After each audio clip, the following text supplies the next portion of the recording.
Meteorologist Kathy Saban here in the 9 News Weather Center. What a change. Yesterday we had a high of 53 degrees. I think at noon it was 50, and today at noon it was 12. Tonight we're going to -4 with a wind chill advisory out for Denver for dangerous cold. So certainly impactful for everybody because everybody has plans on New Year's. Everybody is headed out. Maybe you're just walking around, walking the dog, taking care of animals, or you're going out, you're driving, you're meeting folks, and people are coming to your home.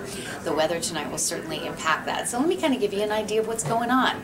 We have 2 storm systems affecting Colorado this hour. One's an area of low pressure swinging out of the northern Rockies down through Phoenix and Albuquerque, and that's where you're seeing kind of the rain-snow mix near Phoenix. The second is an Arctic front that has dropped south along the Front Range that has brought in the bitter cold air that is headed for Texas tonight. And then look what's happening in St. Louis and Chicago. An icy mix there, and that will impact travel on New Year's Day.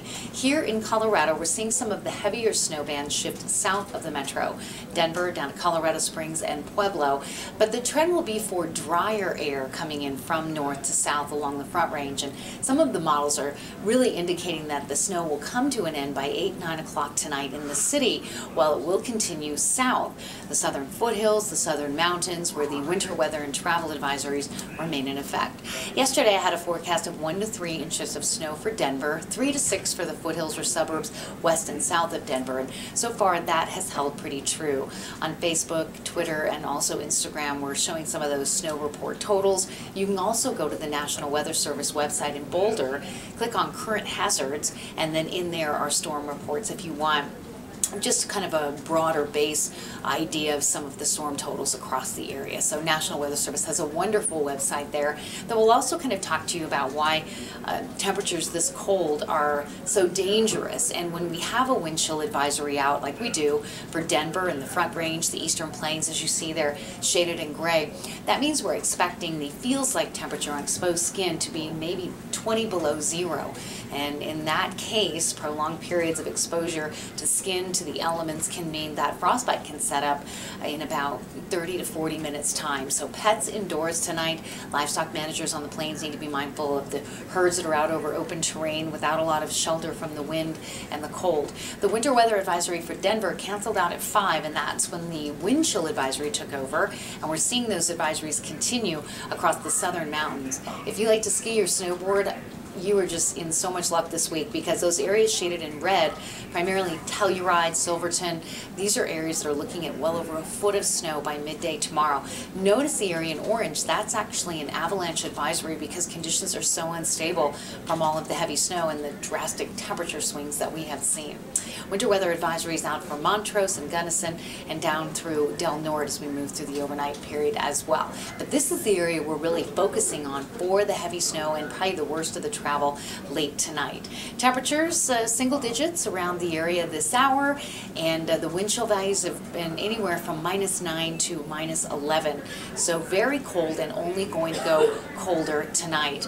As a matter of fact, that wind chill advisory has been extended up into Wyoming, Nebraska, and Kansas, and the area in hot pink there is actually a wind chill warning where we could see wind chills to 40 below, and that is in southeastern Wyoming.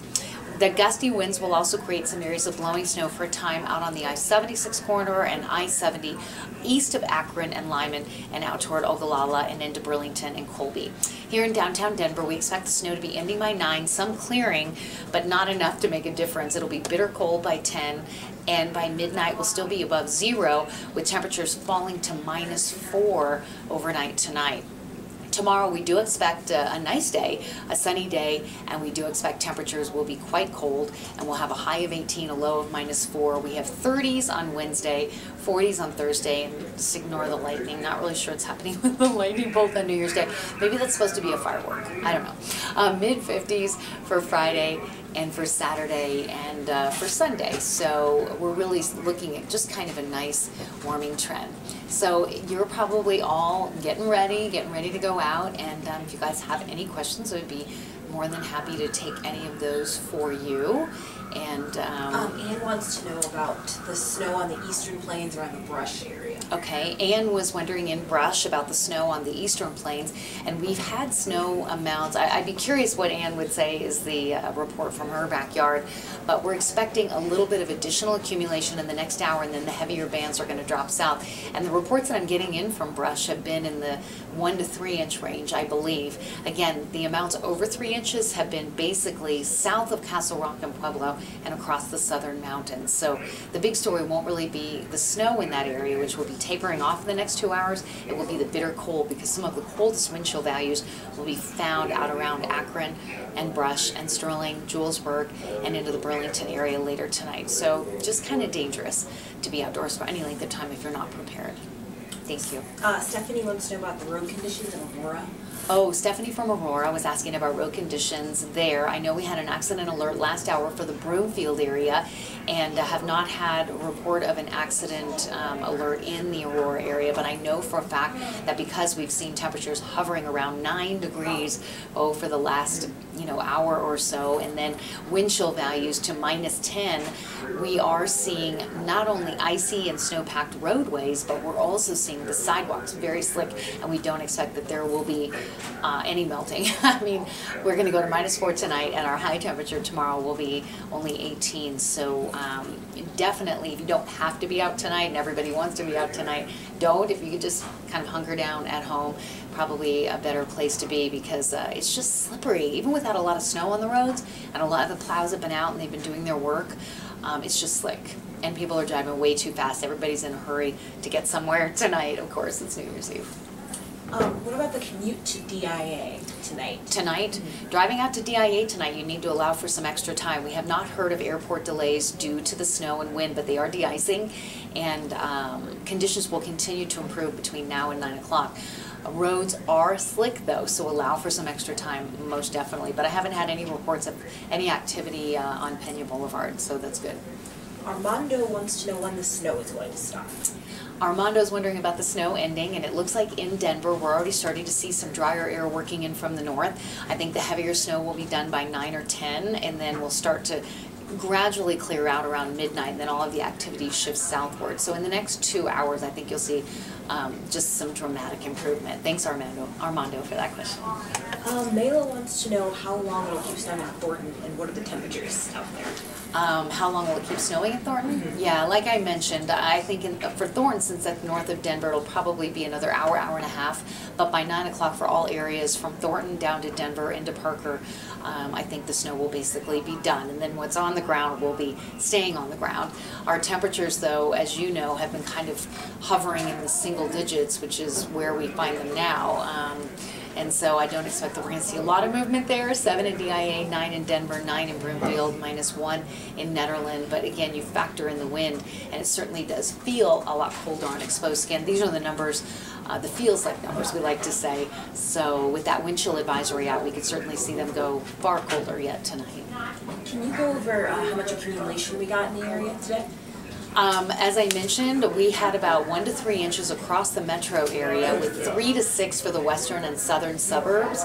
And on a National Weather Service website out of Boulder, they have a whole list of about 150 snow observations.